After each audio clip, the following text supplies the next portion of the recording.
thank you all for joining me, and you all know why we're here.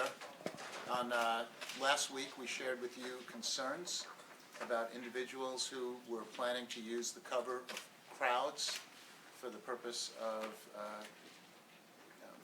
property damage, vandalism, and potentially provoking confrontations with the police department.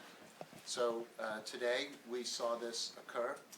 Last week we briefed you, or we shared information with you about this. We also reached out to organizers of the various activities scheduled for today to work with them as well. So I just want to first review to you what the timeline of events are and what our concerns are moving forward, what the actions we will be taking and are taking. First of all, at about 11:50 this morning, a group marched from Seattle Central Community College to Westlake. They arrived at Westlake at about 12:07 p.m. At 12:20, the entire crowd, approximately 300 people, marched from Westlake, including approximately 75 black bloc type protesters armed with sticks and other weapons. And you may have seen this, individuals carrying flags. The item that holds the flag is a 3-inch thick rod, and it's a fairly heavy item then. So they marched westbound on Pike Street to 3rd, then south on 3rd. As they marched south on 3rd Avenue, people began jumping on cars, causing property damage, much which was captured live by TV cameras. By 12:35, we had reports from officers of paint and rocks flying, along with hammers and tire irons being used to damage property. Also reports of sound bombs and fireworks. The crowd walked past Benaroya Hall and turned onto Seneca. They continued to cause damage along the march, ending up at Wells Fargo at 1250 4th Avenue, which sustained significant property damage. The crowd then continued up to 5th and Spring, eventually arriving at the 9th District Court at 6th and Madison. At 1240, the Black Bloc group did extensive damage to the courthouse, including destruction of glass doors.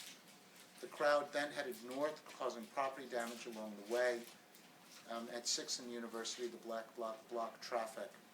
When they arrived at Pike Street, they caused extensive damage to retail business, Nike Town, much of which was captured live by TV at that point, which had arrived at the scene.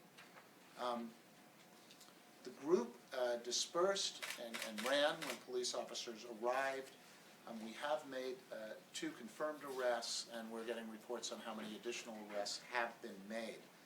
At this point, a number of the folks, the core group of Black Bloc members, returned to Westlake, where we saw some of them live on video changing back into street clothes and blending into the crowd. We have reports that at that point the leaders of the Black Bloc dispersed and left the area, and we understand there are about 300 people remaining in Westlake currently. This is what we were concerned about. This is what we spoke about Friday. What we know from WTO previously is that when you get a group of people who are committed to cause damage, carrying weapons that they are, using in a way that they're flags or some other type of item, that when they move quickly and disperse rapidly and hit multiple points, it's difficult for the police to react fast enough to respond to that. Today, we have been using tactics developed in response to WTO. And we have officers in uniform, but we also have officers undercover in the crowd. And the focus of the officers is attempting to identify and intercept individuals who may be causing damage. Now, I want to tell you about one of the actions we are about to take. One of our challenges is this. If we catch someone in the act of using a weapon, we can arrest them and confiscate the weapon. If there's merely somebody marching along with a flag attached to a pole that could be used as a weapon, we have no authority under existing law to do anything about it.